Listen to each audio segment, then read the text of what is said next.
بسم اللہ الرحمن الرحیم۔ ایک بستی کے لوگ جھوٹ بولنے اور جھوٹی گواہی دینے کے لیے مشہور تھے۔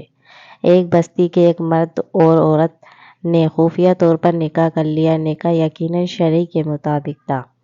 نکاح خواہ قاضی اور گواہوں کی موجودگی میں۔ کچھ عرصے بعد میاں بیوی نے ناچاکی ہو گئی اور شوہر نے بیوی کو گھر سے نکال بھی دیا اور اسے تمام شرعی حقوق سے بھی محروم کر دیا۔ خاتون شہر کے قاضی کے پاس مقدمہ لے گئی اور بتایا کہ شوہر نے گھر سے نکال دیا ہے۔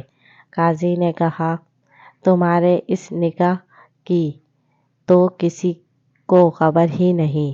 خاتون نے کہا کہ جناب، ہمارا نکاح بالکل شریعت کے عین مطابق ہوا۔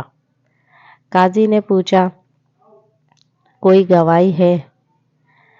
جی قاضی صاحب، 2 گواہ بھی تھے۔ ان ہی کی موجودگی میں یہ نکاح ہوا تھا۔ قاضی صاحب نے شوہر اور گواہوں کو طلب کر لیا، مگر انہوں نے بھری عدالت میں خاتون کو پہچاننے اور نکاح سے صاف انکار کر دیا اور بیک زبان کہا کہ ہم نے تو آج سے پہلے اس خاتون کو دیکھا بھی نہیں۔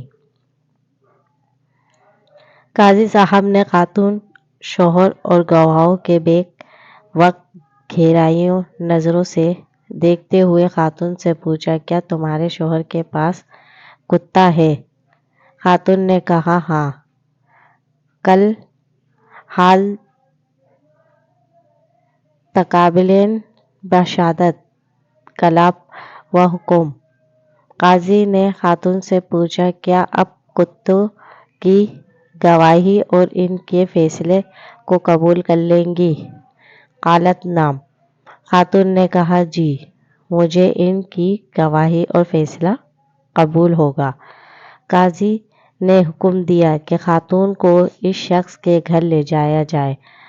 اگر وہ اس خاتون کو دیکھ کر اجنبی جان کر بھونکنے لگے تو یہ عورت جھوٹی ہے، اور اگر وہ کتا خاتون کو دیکھ کے گھر کا فرد سمجھ کر خوش ہو اور اس کا استقبال کرے تو خاتون دعوی درست اور شوہر اور گواہ جھوٹے ہیں اور یہ خاتون گھر کی مالکن ہے۔